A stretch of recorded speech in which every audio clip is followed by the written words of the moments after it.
Hello student, आज का जो हमारा टॉपिक है वो है इलेक्ट्रोस्टैटिक। ट्वेल्थ क्लास फिजिक्स जो फर्स्ट टॉपिक आता है या फर्स्ट यूनिट है वो कौन सी है? इलेक्ट्रोस्टैटिक।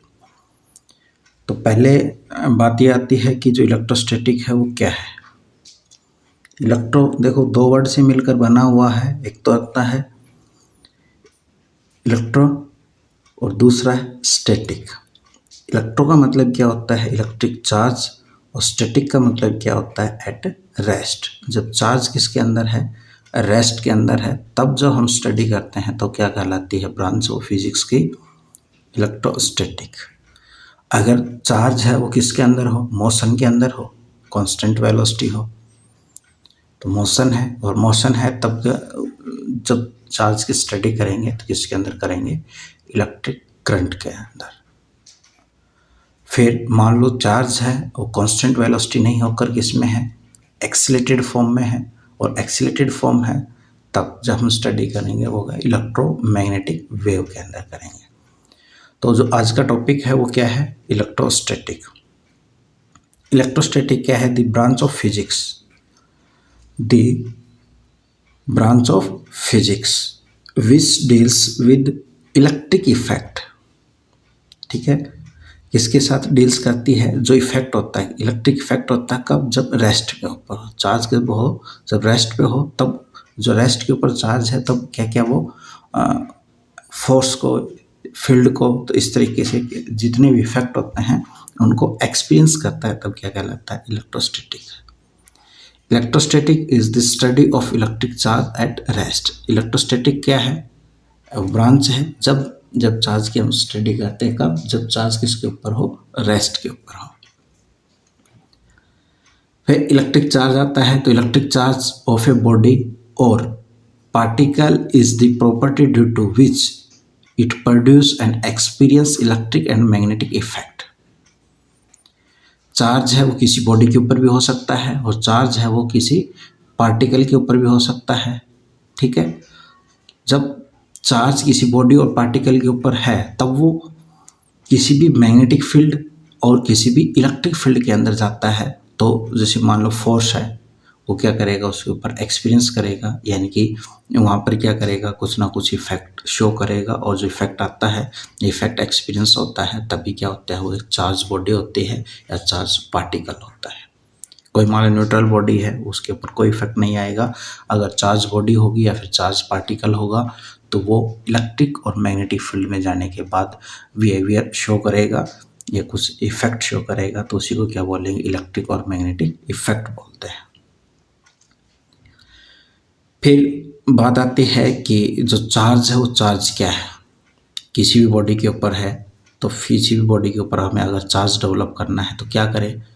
तो उस बॉडी के ऊपर हम क्या करेंगे, या फिर उस पार्टिकल के ऊपर वहाँ पर क्या तो करो, डेफिशिएंसी रखो किसकी? इलेक्ट्रॉन की। या फिर क्या करो, उस पर एक्सेस रखो किसका? इलेक्ट्रॉन का। तो दी एक्सेस और deficiency of electron in a body is the cause of net charge of a body. यानी कि कोई ए बॉडी है, मान लो कोई ए बॉडी है और कोई बी बॉडी है। ए बॉडी से इलेक्ट्रॉन किसके ऊपर ट्रांसफ़र हो गए हैं? बी के ऊपर ट्रांसफ़र हो गए हैं। तो ए क्या होगा? डेफिशिएंसी हो जाएगी। तो ए बॉडी क्या होगी? पॉजिटिवली चार्ज होगी। जो बी बॉडी है वो एक्सेस इलेक्ट्रॉन हो जाएंगे और एक्सेस इलेक्ट्रॉन होने की वजह से वहाँ पर क्या होगा? वो नेगेटिव चार्ज आ जाएगा। तो बी बॉडी क्या हो जाएगी? नेगेटिव हो जाएगी। ए क्या रह जाएगी? पॉजिटिव हो जाएगी।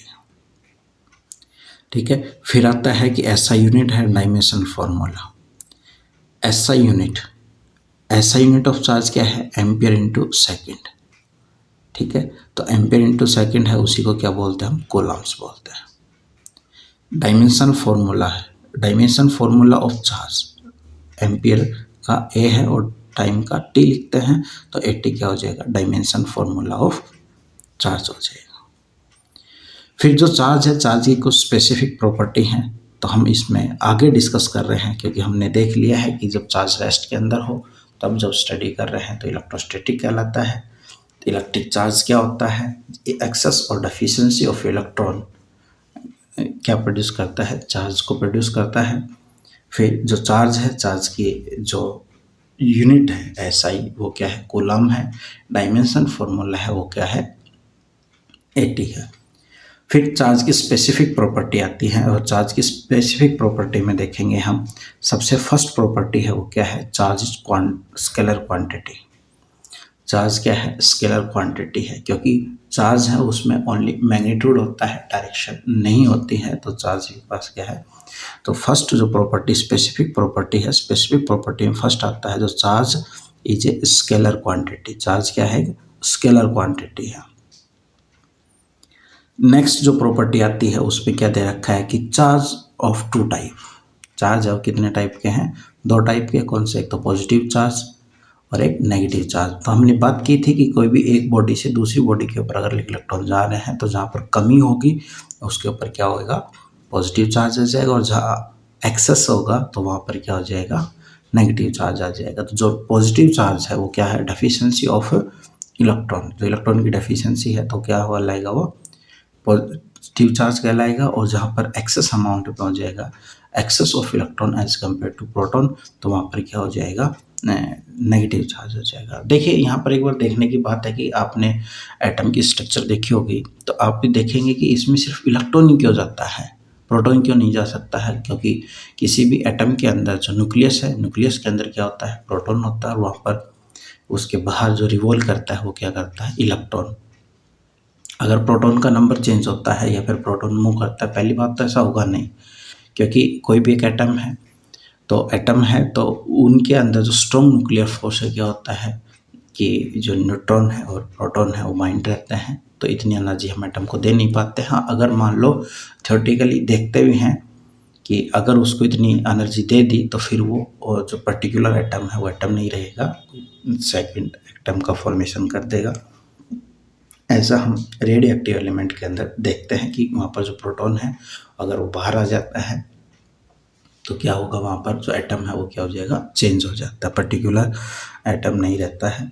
तो इसी तरीके से अगर हम देखेंगे तो वहाँ पर जो मूवेबल पार्टिकल है या फिर एक्सचेंज ऑफ पार्टिकल में सिर्फ इलेक्ट्रॉन ही रहता है, और इलेक्ट्रॉन ही क्या करता है, मूव करता है वन बॉडी टू नेक्स्ट या फिर सेकेंड बॉडी।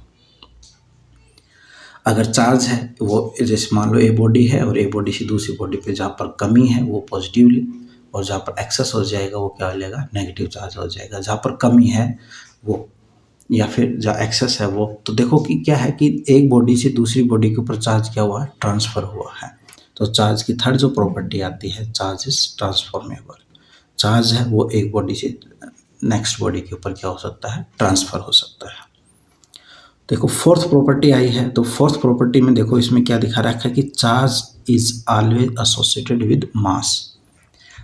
ठीक है, तो ये कन्फर्म है। ठीक है, अगर जब मास है तो कोई उसी के ऊपर तो क्या हुआ, चार्ज है वो जाएगा। यानी कि किसी बॉडी है के ऊपर अगर चार्ज है, किसी पार्टिकल के ऊपर अगर चार्ज है तो पार्टिकल का मास होगा और बॉडी है उसका मास होगा।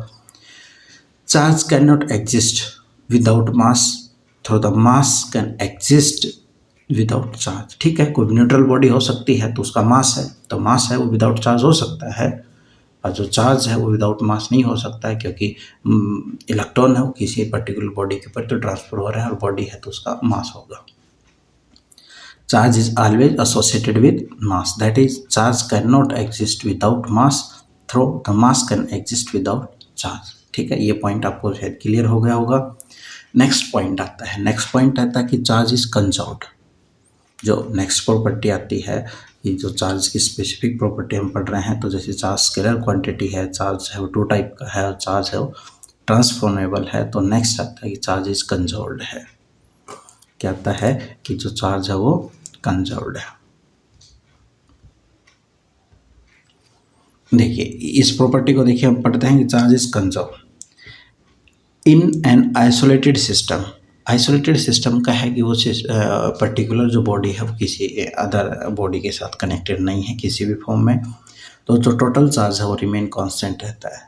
ठीक है, जहाँ उसके ऊपर अगर मान लो कि दो बॉडी हैं आइसोलेटेड फॉर्म में है, उनको हमने रब किया, रब करने की वजह से चार्ज क्या होगा, डेवलप हो गया।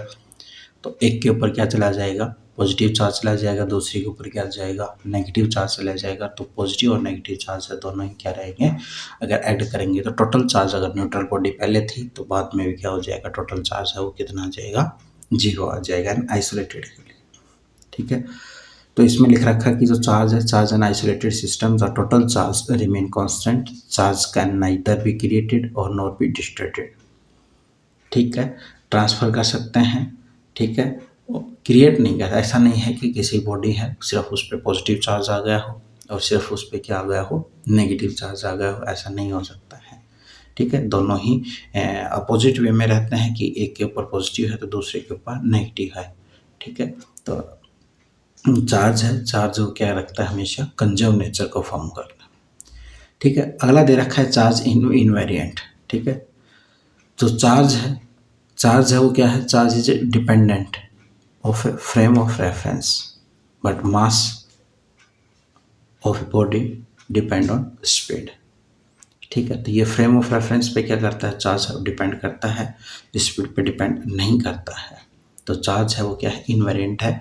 चार्ज इनवेरिएंट का फॉर्म ये होता है कि अगर हम किसी बॉडी के ऊपर चार्ज है और हम उसको स्पीड बढ़ा देते हैं बॉडी की, तो स्पीड बढ़ने की वजह से या वेलोसिटी आने की वजह से चार्ज में कोई चेंज नहीं आएगा, पर इसमें रिलेटिव मास होता है, स्पीड के साथ जो मास है वो क्या करता है, वेरी करता है, ये आपने पढ़ा होगा।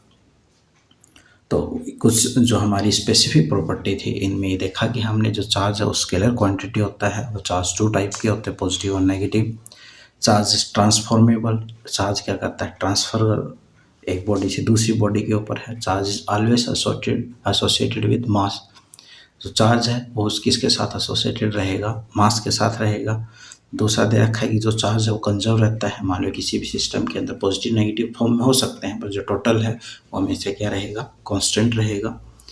चार्ज है वो इनवेरिएंट है, चार्ज इनवेरिएंट का मतलब क्या रहता है कि जो चार्ज है वो स्पीड के ऊपर डिपेंड नहीं करता है। जो चार्ज है, हमने जो प्रॉपर्टी थी कि चार्ज क्या रहता है, इनवेरिएंट रहता है। तो मास क्या है, वो स्पीड के ऊपर डिपेंड करता है। देखो ये फॉर्मूला आपने पढ़ा होगा, m equal to M not upon में 1 माइनस वी स्क्वायर अपॉन में सी स्क्वायर। ठीक है, एम नॉट क्या है, यहाँ पर रेस्ट मास है, जब किसके ऊपर है, रेस्ट के ऊपर है, और एम क्या है, जब मोशन के अंदर है, यानी कि उसके पास क्या होगी, पर्टिकुलर वेलोसिटी होगी, यानी कि भी वेलोसिटी होगी, तब उसका जो मास है वो कितना होगा। तो ये दिखा रखा है कि जो चार्ज है वो डिपेंड नहीं करता है किसके ऊपर, स्पीड के ऊपर। तो but specific charge depend on speed, जो एक पर्टिकुलर जो स्पेसिफिक चार्ज होता है वो किसके ऊपर डिपेंड करता है, स्पीड के ऊपर। स्पेसिफिक चार्ज का फॉर्मूला क्या होता है, क्यू बाई एम, और एम क्या होता है, स्पीड के ऊपर डिपेंड करता है। एम किसके ऊपर डिपेंड करता है, स्पीड के ऊपर। तो ये जो क्यू बाई एम है ये क्वांटिटी क्या कहलाती है, स्पेसिफिक चार्ज। तो ये ध्यान रखना, ऑप्शन वाले क्वेश्चन में आपके पास आ सकता है कि इनमें से कौन सी क्वांटिटी है जो स्पीड के ऊपर डिपेंड करती है या फिर कौन सी है नहीं है। तो चार्ज की जगह आपको स्पेसिफिक अगर चार्ज दे देते हैं तो वो क्या करती है, स्पीड के ऊपर डिपेंड करती है, पर जो चार्ज है वो इनवेरिएंट रहता है, वो स्पीड के ऊपर डिपेंड नहीं करता है। आगे इसमें देखा रखा कि जो एक्सेलरेटेड चार्ज रेडिएट एनर्जी, देखो क्या होता है कि जब मान लो कि इसमें फर्स्ट केस देखते हैं कि वेलोसिटी क्या है, जीरो है। ठीक है, अगर चार्ज की वेलोसिटी या चार्ज बॉडी की वेलोसिटी क्या है, जीरो है। जीरो का मतलब क्या हो जाएगा, वो किसके ऊपर है, रेस्ट के ऊपर है। और जब रेस्ट के ऊपर है तो क्या प्रोड्यूस करता है, ओनली इलेक्ट्रिक फील्ड प्रोड्यूस होती है। क्या होता है, ओनली इलेक्ट्रिक फील्ड प्रोड्यूस होती है। सेकंड क्या है, कांस्टेंट वेलोसिटी चल रहा है, कांस्टेंट वेलोसिटी चल रहा है तो produce both electric and magnetic field, पर कोई रेडिएशन इमिट नहीं होती, इलेक्ट्रोमैग्नेटिक रेडिएशन इमिट नहीं होती, क्योंकि जो वेलोसिटी है वो क्या है, कांस्टेंट वेलोसिटी होता है। तो जब रेस्ट के ऊपर है तो ओनली इलेक्ट्रिक फील्ड प्रोड्यूस होगा। तो हम इलेक्ट्रोस्टैटिक के अंदर देखेंगे कि इलेक्ट्रोस्टैटिक में सिर्फ और सिर्फ हम क्या देखते हैं कि वहाँ पर जो इलेक्ट्रिक फील्ड है वो प्रोड्यूस होता है, फोर्स लगता है। क्योंकि उसके बाद देखा होगा कि जो नेक्स्ट चैप्टर है उसमें आता है करंट इलेक्ट्रिसिटी, उसमें क्या होता है कि जो पार्टिकल की वेलोसिटी होती है वो क्या होती है, कांस्टेंट होती है। कांस्टेंट होती है तो वहाँ पर इलेक्ट्रिक और मैग्नेटिक फील्ड दोनों ही प्रोड्यूस होते हैं। और फिर उसके बाद पढ़ते हैं मैग्नेटिक इफेक्ट ऑफ करंट है, फिर मैग्नेटिक फील्ड को पढ़ते हैं। अगर कांस्टेंट वेलोसिटी नहीं है, यानी कि वेरिंग है, और जो अगर वेलोसिटी टाइम के साथ अगर वेरी करती है या चेंज होती है तो उसको क्या कहते हैं, एक्सीलरेशन बोलता है। अगर एक्सीलरेटेड फॉर्म में है टाइम वेरिंग है तो उसमें क्या प्रोड्यूस होगा, इलेक्ट्रिक फील्ड भी प्रोड्यूस होगी, मैग्नेटिक फील्ड भी प्रोड्यूस होगी और क्या होगा, एनर्जी रेडिएट होगी। ठीक है, रेडिएट का मतलब क्या होगा, वहाँ पर इलेक्ट्रोमैग्नेटिक रेडिएशन है वो भी क्या हो जाएंगे, इमिट होंगे। तो ये हमने स्टार्टिंग में भी बताया था आपको। अगर रेस्ट के ऊपर है तो हम क्या पढ़ते हैं, इलेक्ट्रोस्टैटिक के अंदर पढ़ते हैं, मोशन के अंदर आ जाता है तब करंट इलेक्ट्रिसिटी है। और फिर अगर वेरिएबल फॉर्म यानी एक्सीलरेटेड फॉर्म में रहता है तो इलेक्ट्रोमैग्नेटिक वेव पढ़ते हैं। अगला जो पॉइंट है, अगली जो प्रॉपर्टी है वो देखिए क्या रहता है इसमें कि like point charge repel and each other while unlike point charge है वो अट्रैक्ट टू ईच अदर। ये इसका कहने का मतलब है कि लाइक है वो repel to each other, unlike to attract to each other. इसका मतलब ये होगा कि दो पॉजिटिव चार्ज हैं आपस में, तो पॉजिटिव चार्ज है वो पॉजिटिव चार्ज को क्या करेगा, रिपेल करता है, और नेगेटिव चार्ज को रिपेल करता है। पर जो पॉजिटिव और नेगेटिव चार्ज हैं वो दोनों एक दूसरे को अट्रैक्ट करते हैं। ठीक है, तो इसमें ये कह रहा है कि जो पॉजिटिव चार्ज है वो रिपेल करता है, नेगेटिव चार्ज हो, यानी कि लाइक चार्ज क्या है, रिपेल है, और अनलाइक चार्ज क्या कर रहा है, अट्रैक्ट कर रहा है। ठीक है, अगला जो प्रॉपर्टी आता है कि जो चार्ज है उसके पास कौन एडिटिव प्रॉपर्टी होती है। एडिटिव प्रॉपर्टी का मतलब क्या हो, एल्जेब्रिक सम करते हैं एक टोटल सिस्टम के अंदर जो चार्ज होता है। देखो मान लो कोई भी बॉडी के ऊपर क्यू चार्ज है, वो डिफरेंट चार्जेस हैं उसमें, मान लीजिए Q1 पॉजिटिव चार्ज है, Q2 पॉजिटिव चार्ज है, Q3 positive charge, Q4 negative charge है, Q5 भी क्या है, नेगेटिव चार्ज। तो एल्जेब्रिक सम है, यानी कि जो टोटल चार्ज निकल के आता है वही क्या कहला, फाइनल चार्ज होगा। अगर एडिशन हो रहा है, एल्जेब्रिक सम हो रहा है, तो एल्जेब्रिक सम है तो क्या कहलाएगा, ये प्रॉपर्टी एडिटिव प्रॉपर्टी कहलाती है इसकी, चार्ज की। ठीक है, आगे एक मोस्ट इम्पोर्टेंट है और ये पूछ लिया जाता है एक नंबर के अंदर, तो ये अच्छा क्वेश्चन भी बनता है इसके ऊपर। और यहाँ से ही फिर क्या होगा कि हमारा आगे जो स्टार्टिंग है टॉपिक की होगी, तो इसमें देखना क्या कह रहा है। नेक्स्ट प्रॉपर्टी है चार्ज क्वांटाइज्ड। क्वांटाइज का मतलब क्या होता है, देखो क्वांटाइज का मतलब जो एक डिस्क्रीट फॉर्म में हो, ठीक है, और क्या है, इंटीग्रल मल्टीपल के फॉर्म में हो, यानी कि कुछ मिनिमम चार्ज है और उसी की मल्टीप्लिकेशन में क्या रहता है, फिर टोटल चार्ज होता है। तो इसमें देखो कि the total charge of a body is integral multiple of the fundamental charge of electron. ठीक है, तो इसमें क्या कह रहा है कि मान लो कि हमारे पास एक बॉडी है ए और दूसरी बॉडी है बी, हमें क्या करना है, टोटल चार्ज है वो कितना, देखो पहले एक इलेक्ट्रॉन जाएगा एक बॉडी से दूसरी बॉडी के ऊपर, तो इस पे एक पॉजिटिव यूनिट आ गई, इस पे एक नेगेटिव आ गई, फिर दूसरा इलेक्ट्रॉन गया, इस पे दो नेगेटिव और दो पॉजिटिव, इस तरीके से क्या हो जाएगा, वो फिर जो चार्ज है वो बढ़ता हुआ चला जाएगा। जहाँ पर डेफिशिएंसी हो जाएगी तो वो क्या कहलाएगा, पॉजिटिव, और जहाँ पर एक्सेस हो जाएंगे इलेक्ट्रॉन तो वो क्या कहलाएगा, नेगेटिव। पर देखो एक इलेक्ट्रॉन बार बार जा रहा है, तो एक इलेक्ट्रॉन हम ये देखेंगे कि एक बॉडी से दूसरी बॉडी के ऊपर इलेक्ट्रॉन कितने गए हैं, उन इलेक्ट्रॉन को काउंट कर लेंगे, और इतने ही इलेक्ट्रॉन को, यानी कि नंबर ऑफ इलेक्ट्रॉन और इलेक्ट्रॉन का चार्ज वो क्या कहलाएगा, टोटल चार्ज है। पॉजिटिव का मतलब क्या होगा, इधर डेफिशिएंसी है, और नेगेटिव का मतलब इधर एक्सेस में आ जाएगा, तब क्या कहलाएगा, वो नेगेटिव कहलाएगा। एक इलेक्ट्रॉन का चार्ज कितना होता है, 1.6 इंटू 10⁻⁹ कूलम। ये क्या होता है, एक इलेक्ट्रॉन का होता है, और n का नंबर क्या होगा, 1 2 3 4 इंटीग्रल मल्टीपल में होता है। ठीक है, तो इसमें क्या कह रखा है कि the minimum amount by which N physical quantity can charge is called the quantity. ठीक है, तो इसमें क्या होगा कि जो स्मॉलेस्ट चार्ज होता है तो वो लगातार क्या करता है, एक जो इलेक्ट्रॉन है वो इंटीग्रल अगर मल्टीपल फॉर्म में हो तो क्या कहलाता है, क्वांटाइजेशन ऑफ चार्ज कहलाता है। ठीक है, आगे कुछ क्वेश्चन है इसमें देखेंगे किसी के बेसिस पर।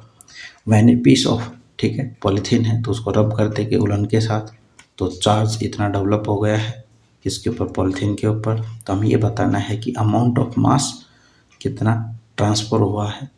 ठीक है, तो इस तरह के क्वेश्चन को हम करने के लिए क्या करते हैं, देखिए हमें क्या पता है, उनका चार्ज पता है, और चार्ज पता होने के हमें जो फॉर्मूला होता है Q equal to N E का कांस्टेंट होता है 1.6 इंटू 10⁻⁹।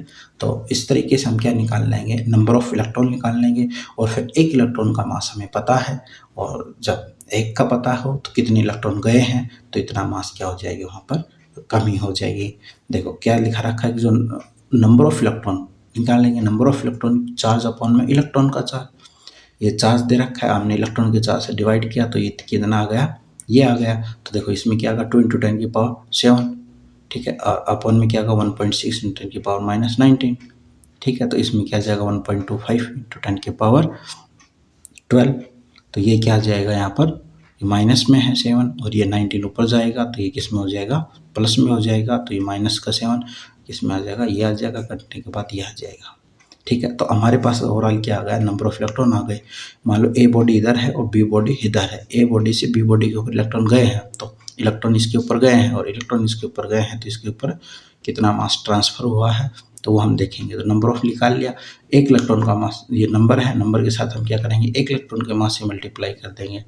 तो ये नंबर ऑफ इलेक्ट्रॉन है और ये क्या है, इनका एक का मास होता है और दोनों को मल्टीप्लाई कर देते हैं तो आंसर ये आ जाता है। तो 1.25 × 10⁻12 मल्टीप्लाई 9.1 × 10⁻31, तो क्या आ जाएगा, ये 11.38 × 10⁻19, ये इसका आंसर हो जाएगा। इस क्वेश्चन में ओवरऑल क्या था कि ये दिखा रखा है कि किसी भी दो को हम रब करते हैं, ठीक है, और रब करने की वजह से जो चार्ज है वो क्या हो जाता है, दूसरे के ऊपर चला जाता है और इतना चार्ज गया है तो कितना मास में चेंज हुआ है। तो पहले चार्ज के चेंज से हम नंबर ऑफ इलेक्ट्रॉन निकाल लेंगे और नंबर ऑफ इलेक्ट्रॉन से हमें एक इलेक्ट्रॉन का मास पता है और वो इस तरीके से हम मल्टीप्लाई करके क्या निकाल लेंगे, मास की डेफिशिएंसी या एक्सेस है वो निकाल लेंगे। अगला जो क्वेश्चन है, अगला क्वेश्चन दे रखा है कि 10⁻12 alpha particle per second fall on a neutral sphere, calculating time in which the sphere get charged by 2 microcoulomb। इसमें दिखा रखा है कि जो क्वेश्चन में ये कह रहा है कि कोई अल्फा पार्टिकल है, इतने नंबर ऑफ अल्फा पार्टिकल हैं वो पर सेकेंड किसी भी न्यूट्रल स्फेयर के ऊपर गिरते हैं। तो हमें क्या निकालना है कि उस स्फेयर है, उस स्फेयर का चार्ज, स्फेयर का चार्ज 2 माइक्रोकूलम होने में कितना टाइम लगेगा, ठीक है। तो सबसे पहले हम ये देखेंगे अल्फा पार्टिकल, तो अल्फा पार्टिकल जा रहे हैं तो कितना चार्ज लेके जा रहे हैं, ठीक है। मान लो कि ए अल्फा पार्टिकल के ऊपर कोई भी एक्स चार्ज है, ठीक है, एक्स चार्ज है और इतने नंबर में है तो इतने एक्स चार्ज पर सेकंड जा रहे हैं और इतने एक्स चार्ज पर सेकंड जा रहे हैं तो वो एक्स चार्ज से टोटल कितना होगा, ये इसके क्या कर देंगे, हम डिवाइड कर देंगे तो हमें क्या निकल के आ जाएगा, आपको में कितना टाइम लगेगा। देखो सबसे पहले क्या दिखा रखा है कि number of A particle fall in T second, ठीक है, टी सेकेंड, टाइम क्या है, टी सेकेंड है और टी सेकेंड के ऊपर हमने क्या किया कि पर सेकेंड है तो पर सेकेंड में क्या है, एक सेकेंड में इतने और टी सेकेंड में क्या होगा 10⁻12 × टी, इतने इलेक्ट्रॉन क्या जा रहे हैं उसके ऊपर, सॉरी इतने पार्टिकल क्या जा रहे हैं उसके ऊपर, स्फेयर के ऊपर जा रहे हैं। एक जो अल्फा पार्टिकल है, एक अल्फा पार्टिकल का चार्ज कितना होता है +2e, ठीक है, +2e चार्ज होता है और +2e चार्ज होता है तो हमने देखा कि जो टोटल चार्ज है वो कितना आ जाएगा, देखो टोटल टी टाइम में कितना चार्ज हो जाएगा, t × 10⁻t, तो ये क्या हो जाएगा, ये alpha particle, number alpha particle का और एक अल्फा पार्टिकल का क्या जा रहा है, वो चार्ज जा रहा है, ठीक है। गिवन चार्ज कितना है ये दे रखा है और गिवन चार्ज ये है, तो इतना चार्ज होने के लिए, ठीक है, इतना चार्ज होने के लिए कितना टाइम लगेगा, तो जो अननोन टी है वो हमारा क्या हो जाएगा, फाइंड हो जाएगा। देखो क्या दे रखा है कि alpha particle, number of alpha particle ये है, कितने टाइम में जा रहे हैं, किसी भी पर्टिकुलर टी टाइम के लिए अगर जाते हैं तो ये इतना चार्ज लेके जाएंगे, ठीक है। एक जो अल्फा पार्टिकल का चार्ज होता है वो ये होता है, ठीक, और एक का ये है तो एक को उसके नंबर के साथ हम क्या कर देंगे, मल्टीप्लाई कर देंगे तो टोटल चार्ज आ जाएगा किसी भी टी टाइम में, ठीक है, किसी भी बॉडी के ऊपर। यहाँ पर बॉडी क्या दे रखी है, स्फेयर दे रखा, तो इतना चार्ज टी टाइम में स्फेयर के ऊपर जाएगा। और दूसरी बात ये क्या कह रहा है कि वो इतना हो जाता है तो इतना हो गया कितने टाइम में, टी टाइम में ये चार्ज हो गया, तो ये हमें टी अननोन है और यहाँ से हम क्या निकाल लेंगे, टी की वैल्यू निकाल लेंगे।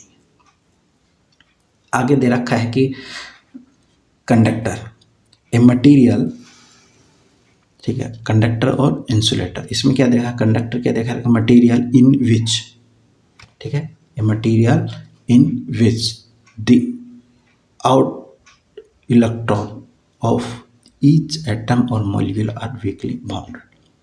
आउटर मतलब जो लूजली बाउंडेड इलेक्ट्रॉन होता है उसको आउटर इलेक्ट्रॉन बोलते हैं, बाहर वाला। अगर लूजली बाउंडेड है तो स्लाइटली एनर्जी मिलते ही क्या आ जाए, उसको छोड़कर मूव करना स्टार्ट कर देगा।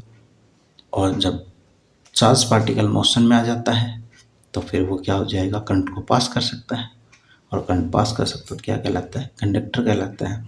Material in which the outer electron of A each atom और मॉलिक्यूल आर वीकली बाउंडेड है, तो वीकली बाउंडेड है तो इजीली मूव कर सकता है, और इजीली मूव कर सकता है, मोशन है तो क्या होगा, फ्लो ऑफ इलेक्ट्रॉन क्या कहलाता है, करंट कहलाता है। और करंट कहलाता है जिसके अंदर से करंट फ्लो हो सकता है, वो क्या कहलाएगा, कंडक्टर कहलाएगा।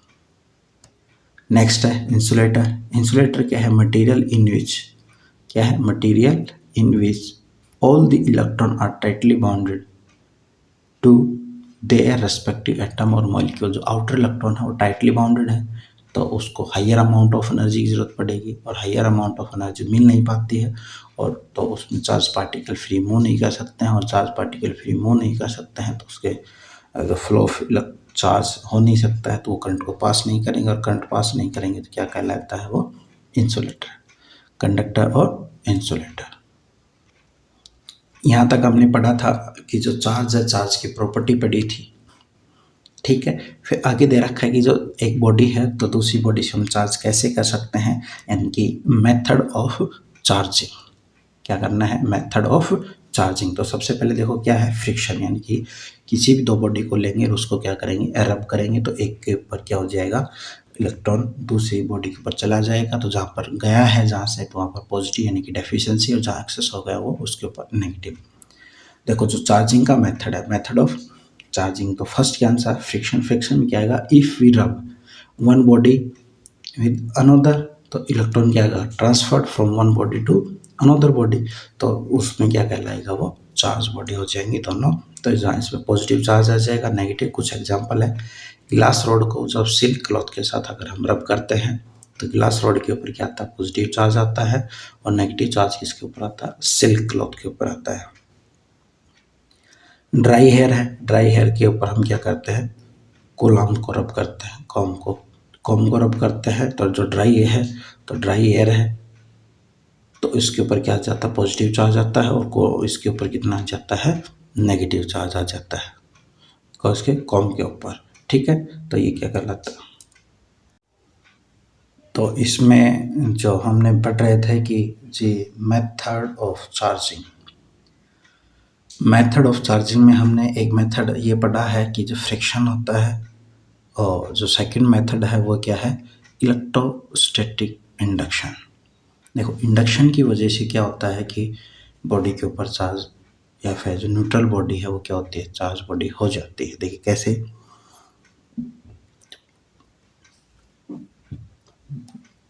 Electrostatic induction. इलेक्ट्रोस्टैटिक इंडक्शन में मान लो कोई भी एक चार्ज बॉडी है, ये क्या है, कोई भी एक न्यूट्रल बॉडी है, तो चार्ज बॉडी को हम किसके पास लेके आ रहे हैं, न्यूट्रल बॉडी के पास लेके आ रहे हैं। तो स्टेप फर्स्ट है, स्टेप फर्स्ट में देखिए क्या कि कोई भी चार्ज बॉडी है brought near uncharged body,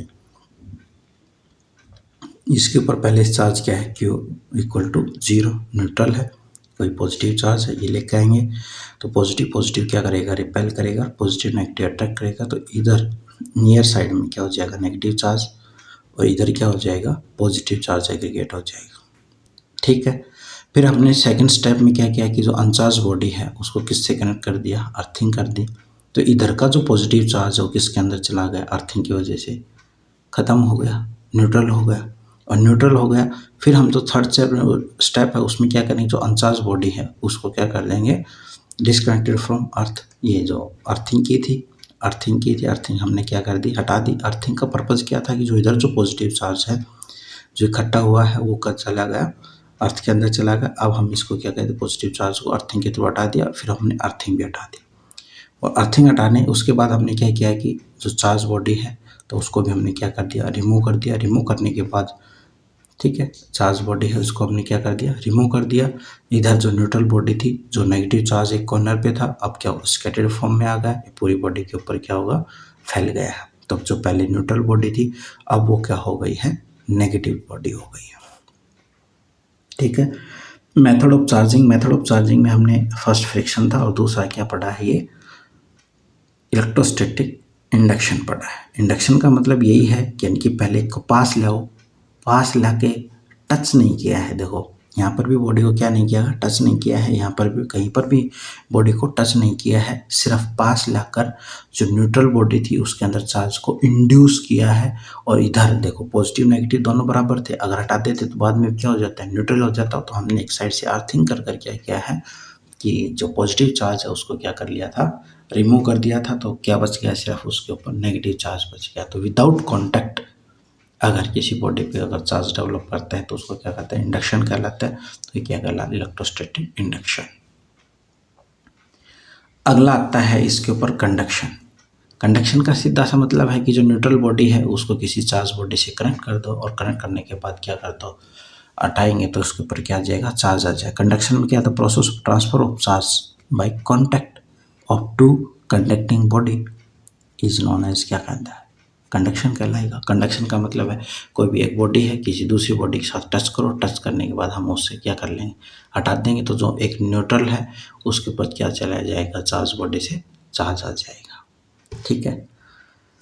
charge can be detect और measure with the help of the gold leaf. Electroscope होता है या इलेक्ट्रोमीटर होता है, उसमें क्या होता है, एक पर्टिकुलर डिवाइस होता है और डिवाइस के ऊपर हमने उस पर क्या करते हैं, वहाँ से इसको चार्ज को मेज़र करते हैं। मेज़र करने का मतलब क्या होता है, सिर्फ उस पर डिटेक्शन होता है कि एक पर्टिकुलर बॉडी के ऊपर चार्ज है या नहीं है, कितना होता है ये डिटेक्ट हम नहीं कर सकते। देखो इससे इलेक्ट्रोस्कोप से क्या होता है, कांच की बोतल होती है, कांच की बोतल होती है, उसमें क्या होगा कि एक जो वैक्यूम क्रिएट करते हैं और दूसरा उसमें गोल्ड की फाइल रखते हैं। फाइल को आके दोनों सिरों से क्या कर देते हैं, हम अलग अलग कर देते हैं, पीछे कनेक्टेड फॉर्म में रहती है। और जब हम उसको बॉडी टच करते हैं तो इसके ऊपर भी चार्ज आएगा और इसके ऊपर भी चार्ज आएगा, दोनों सेम चार्ज, लाइट चार्ज क्या करेंगे, रिपेल टू ईच अदर। अगर ऐसा होता है तो हमें पता चल जाता है कि जो बॉडी है, बॉडी के ऊपर क्या है, चार्ज है। आगे देखिए नोट है, if two conducting sphere are connected then the net charge on a sphere get divided into the ratio of the radius. तो ये ठीक है कि ऐसा क्यों होता है, कि ऐसा ये होता है कि जो रेडियस है, रेडियस के रेशियो में जाएगा, क्योंकि जिसके ऊपर बड़ा साइज है वो चार्ज को ज़्यादा गेन करेगा, जो छोटा साइज है वो चार्ज को कम गेन करेगा। यानी जो देखो इसमें क्या लिखा है कि if two conducting sphere are connected then the net charge on sphere get divided into the ratio of their radius. Radius के रेशियो में क्या हो जाएगा, चार्ज डिस्ट्रीब्यूट हो जाता है। Thank you.